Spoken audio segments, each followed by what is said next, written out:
Yan. So today ay May 6, Monday. Nagpaligid ako ng ibon, narinig ko nakakagulo, no? So pagtingin ko, meron akong ibong dumating kasali siya kahapon sa race. Ayun.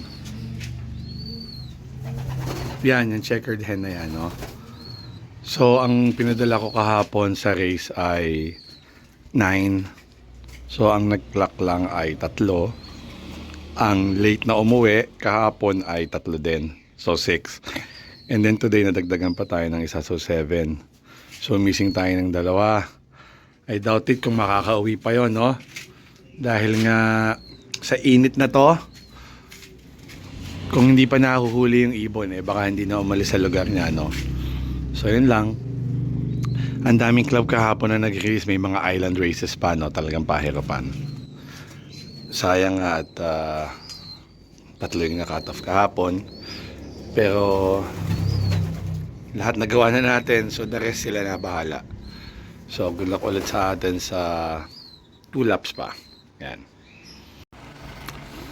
I-share ko na rin para doon sa mga newbie, no?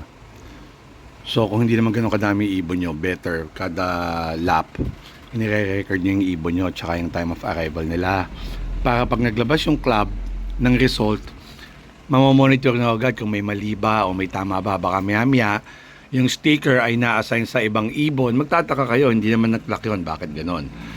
Kailangan maaga pa lang, agapan nyo para pag nag-compute ng overall result, hindi too late, hindi malayo nyo babalikan.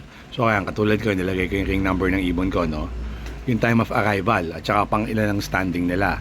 So yung standing, maaaring magbago yan, yung nasa right side, no? Yung number 160, 129 tsaka 96. Kasi minsan may mga entries na kailangan ipasok kasi hindi nag-fail mag-register, although may lags. Doon tayo nagbe-base lagi sa lags, no?